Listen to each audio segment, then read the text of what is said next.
depths below, Deacon Absalom kept his gaze fixed upon the ground beneath his boots. The tunnel floor was slick, its uneven surface half drowned beneath a thin, constant stream of water that wound its way down the center like a living thread. It murmured softly as it flowed, a fragile human sound against the ancient silence that pressed in around them. The drip, drip, drip from the ceiling was ceaseless. It echoed through the curved passage like a clock measuring eternity. Inquisitor Katerina Malinovska walked with her usual composure, her stride purposeful despite the treacherous footing.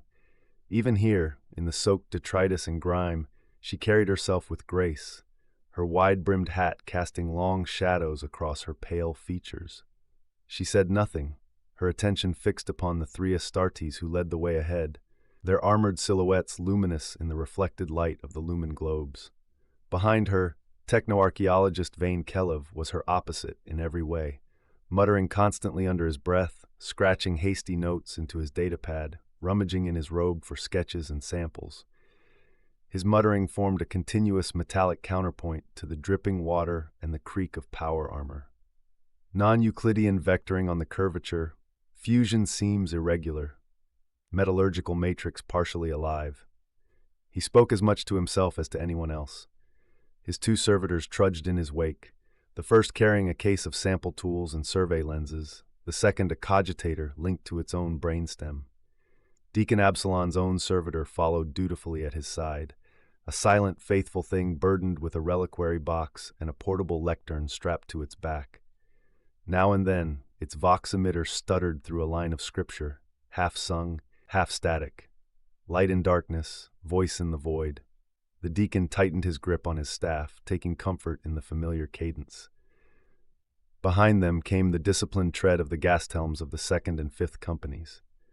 Two long lines, one on each side of the flowing water, their footfalls perfectly synchronized. The faint blue-white glow of lumen globes played across their ceramite, making the aquilae on their breastplates flicker like ghostly wings. Further back, the order gave way to chaos, or rather, to devotion. The Fraternus militia advanced in loose formation, their hymnals rising and falling against the low hum of power packs and the click of weapon safeties. Lumen lanterns swung wildly in their hands, casting erratic patches of light that danced across the tunnel walls, glimmering on the wet moss and rusted seams. "Praise be his light in the deep," murmured one. "He walks beside us in shadow," replied another. And always, beneath their voices, the tunnel whispered, the sighing breath of water and stone. They descended deeper still. The incline steepened, forcing the party to brace their steps.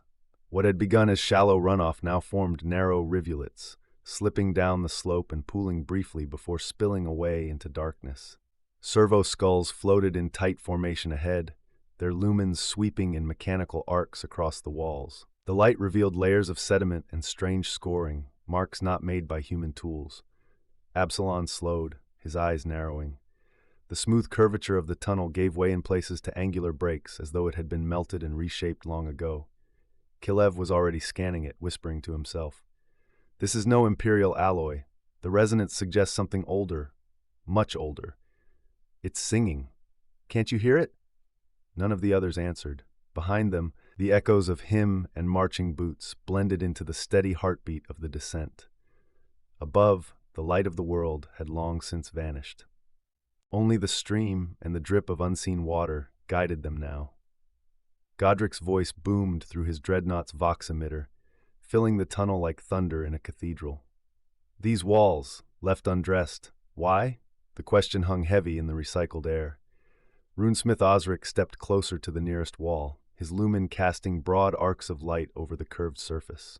The tunnel walls were carved in sweeping, uneven gouges, the marks of some immense cutter long since silenced. Beneath the rough stone, a smooth lattice of plasteel ribs shimmered faintly beneath layers of condensation and moss. "It was never meant to be seen after construction," Osric said, running his gauntlet along the smooth surface. "A functional artery, not a passage for men." Godric rumbled low, the servos of his massive frame whining as he shifted his stance. His twin autocannons cycled with a sharp metallic click. A nervous habit more than a readiness gesture. "I do not recognize these saturation marks," he said. "No imperial drill made these." Osric's laughter broke the tension, bright and irreverent. "Forgive me for being wrong, which I never am, but I'd wager this was made by an E-35 rig, pre-heresy pattern. Saw one on Medusa once. It's in the Museum of Esoteric Mining Arcana. Doesn't work, of course. None of them have since Horus ascended to War Master." Behind them, Skop Wulfgar caught up, resting his Crozius across his pauldron like a staff. His skull-helmed visage gleamed faintly in the lumen light. "My sire was a miner before I took the vows of the Astartes," he said. He often spoke of the tools of the Dark Age, half legend, half memory. Osric nodded, still studying the wall. "Oh yes, the E-35 was said to cut rock at a man's walking pace. Imagine that. A hand tool that could chew through granite like a gauntlet through sand." Gastward Cuthelm turned slightly, his stave glowing with psychic energy. "I've not heard you speak of your forebears before, Skop. I assumed they were long gone." Wulfgar's vox emitted a dry laugh. "My father went to the desert 7 centuries past. Gone, yes, but not forgotten. His wisdom remains, and as it seems, relevant again." Osric's voice crackled suddenly over the vox. "Separate passage ahead."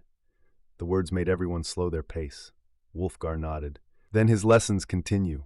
Long tunnels often had culverts, inclusions, places to brace the structure or to shelter men during collapse or flood. Godric lifted his massive claw, catching the moisture that fell steadily from the roof. His internal sensors interpreted the droplets as tactile sensation, a faint, ghostly echo of the rain he once felt as a man. "That's not seeping water from the table," he said. "It's condensation." Osric checked his auspex, the device whining faintly as its display shifted. Warm air from below, high humidity, something's venting heat. Cuthelm raised his stave higher, the psychic lumen atop it flaring brighter. "We must be under the great forge by now." Godric tilted his head slightly, his augmetic eye adjusting focus to the glistening roof above. "No, we're far below that. Under the sea itself, I'd wager. The pressure reads higher than mountain strata." Osric frowned, recalling his servo skulls from ahead. "The forge is 10 minutes behind us. By my readings, the tower of the Homborg stands directly above." Cuthelm looked up instinctively, though he knew the gesture was pointless. The ceiling curved high overhead, slick with algae and old corrosion. The thought of billions of tons of rock pressing down made his breath catch for an instant. Though whether it was from awe or unease, even he could not tell. The drip of water slowed, the air grew thicker, the lumen light gleamed against slick walls that seemed to breathe faintly, condensation rising in slow, ghostly curls. A dull, distant rumble passed through the floor, like a groan deep in the world's bones. Ahead, the tunnel widened into a yawning void. A side passage emerged from the dark, vast and silent, its mouth framed in strange hexagonal braces that shimmered with faint metallic green. The group slowed. Even Wulfgar hesitated, his skull mask turning toward the dark aperture. "The ancients built deep," he said quietly, "deeper than any man should walk." Wulfgar raised his Crozius Arcanum, the golden head casting long shadows across the tunnel's slick walls. The gesture was both command and benediction. The second company Gasthelms moved first, forming a loose half-circle around the junction. Their bolters were raised, sight lenses glowing faintly red in the gloom. Behind them, the Fraterus Militia and Adeptus Arbites formed improvised firing lines, lasguns and shotguns braced against shoulders. Their nervous breathing hissed between vox grills as the echoes of priests' litanies rolled down the tunnel like thunder. "By the Emperor's light, guard us in darkness." At the front, runesmith Osric and Brother Godric stood before the newly revealed passage, their servo skulls hovering high, bathing the area in pale lumen light. The glow revealed a door, vast, curved, and seamless. It was made of some alloy neither rusted nor dulled by time, its surface an uncanny blend of metal and translucent polymer. There was no imperial aquila, no inscription, no skull motif, nothing that spoke of mankind. The sight made even the Astartes uneasy. Wulfgar approached, his footsteps echoing. He lifted his Crozius and tapped the surface. A deep, solid thunk reverberated through the passage, a sound like striking the side of a cathedral bell. "Thick," he said, "solid metal." Techno-archaeologist Vainkelev pushed past the line of Astartes, the excitement in his voice almost childlike. "Omnissiah's breath! Look upon this craftsmanship! I've only ever seen one such door before, a pressure seal hatch, but nothing of this size." Inquisitor Katerina Malinovska narrowed her eyes. Pre-Imperial? Kelev laughed softly, his bionic eye whirring as it refocused. Pre-Dark Age, he said, rummaging through the pockets of his rain-slicked robe. Ah, here. He produced a folded sheet of old parchment sealed with cracked red wax. It was a printed Pict, yellowed with age and smudged from handling. Katerina took it carefully, her gloved fingers brushing away a film of dust. The image showed a near-identical door, same curvature, same seamless surface, though the walls around it were of cracked ferrocrete and faded hazard stripes. The mark of forged grimness, she realized, was faintly visible in the corner. Trinovia, she said quietly. Kelev beamed. Well spotted, my lady. Yes, the lower manufactorum vaults of Trivonia, the same type of pressure seal, early colonization days. Designed to protect settlers from atmospheric collapse or Xenos raids, impenetrable by design. Wolfgar stepped closer, inspecting the door's rim. Then it could be flooded beyond, he said.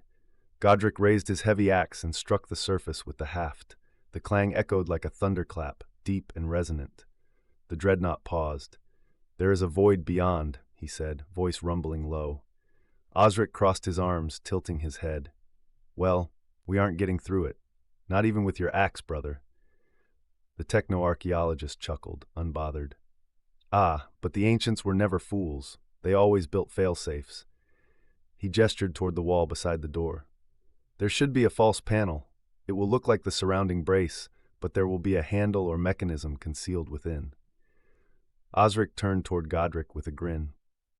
You heard the good scholar. You have the hands for it. The dreadnought took 3 heavy steps forward, the tunnel shaking under his weight. He scanned the walls, then reached up with his claw to brush aside centuries of grime.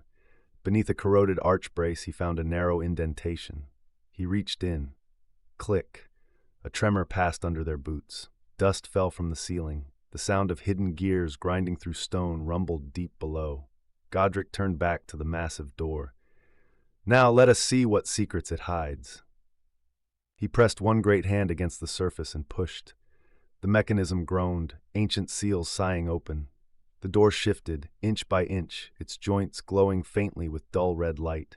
A hiss of warm, stagnant air escaped, carrying with it the scent of rust, oil, and something else, something faintly organic.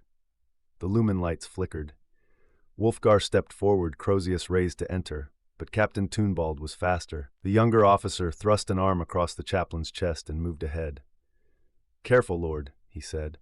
Drawing his bolter, he advanced through the newly opened doorway, his gassed helms following in perfect discipline.